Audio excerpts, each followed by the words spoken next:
एक छोटे से 3 कमरों के घर में राधा की जिंदगी खुशहाल थी। पति, बच्चे, सास ससुर सभी मिलजुल कर रहते, मगर घर की बेटी काव्या उन्हें इस हालत में देखकर बिल्कुल खुश ना थी। बड़े घर में ब्याही काव्या और उसका पति राजेश जब भी आते 2 बातें सुनाकर जाते, जबकि वह जानते थे भाई राकेश की आमदनी उतनी ज़्यादा नहीं थी कि वह एक बड़ा घर खरीद पाए। जो भी कमाता है सब कुछ खर्च हो जाता है।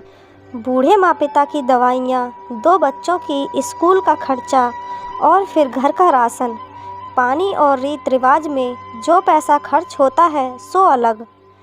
एक दिन काव्या बोली, मेरे माता पिता को तो इस घर में एक बेडरूम तक नसीब नहीं है।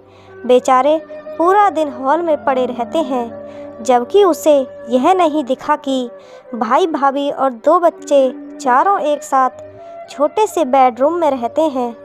उतने में राजेश बोला, काव्या तुम्हारा भाई अब कमाता उतना नहीं है, इसमें इन बेचारों का क्या कसूर।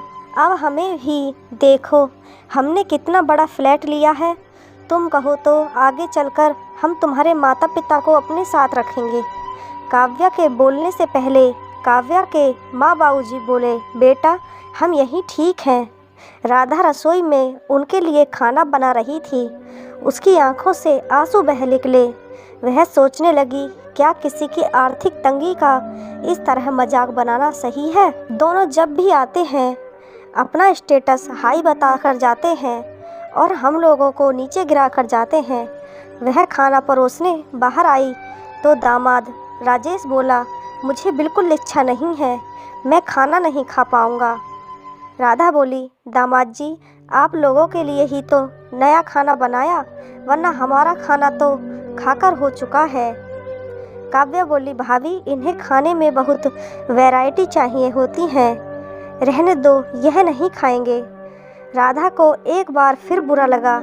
हमेशा तो वह खाने में ढेरों वैरायटी बनाती थी, मगर आज वे दोनों इतना लेट आएंगे उसे थोड़ी पता था। खैर दोनों अकड़ में चलते बने। दूसरे दिन राधा के भाई भाभी घर आए। राधा की भाभी ने रसोई में खाना बनाने में मदद की। भाई निरंजन बोला, राधा दीदी बुरा ना मानो तो एक बात कहूँ। राधा बोली, हाँ भाई बोलो। निरंजन बोला, तुम तो जानती हो मैं बिल्डिंग लाइन में हूँ और मैं जानता हूँ तुम्हें अभी तो इस घर में कोई तकलीफ़ नहीं है, मगर जैसे जैसे बच्चे बड़े होंगे तुम्हें यह घर छोटा पड़ने लगेगा। तुम और राकेश जी हाँ कहो तो मैं एक बड़ा फ्लैट तुम दोनों के लिए बुक करवा दूँ। का धीरे धीरे महीने का पैसा तुम लोगों को भरना होगा और 5 साल बाद तुम्हें वह फ्लैट हाथ में मिल जाएगा। राधा को तरकीब अच्छी लगी। उसने राकेश को बताया और दोनों ने हाँ कह दिया। 5 साल उन्होंने महीने महीने पैसे भरे और बाकी लोन ले लिया, जिससे उन्हें आसानी हुई। 5 साल भी फुर्र से उड़ गए। आज वे लोग बड़े घर में रहने आ गए हैं। सच, कैसा भी वक्त हो अपनों के साथ और सहारे से गुजर जाता है। काव्या और राजेश को जब पता चला कि यह सब निरंजन की मदद से हो पाया है तो वे बोले, हमें कहा होता, क्या हम पराए थे। राधा बोली, नहीं दीदी आप तो अपने ही थे, मगर परायापन दिखाने में आपने कोई कसर नहीं छोड़ी थी। काव्या और राजेश एक दूसरे का मुंह ताकने लगे।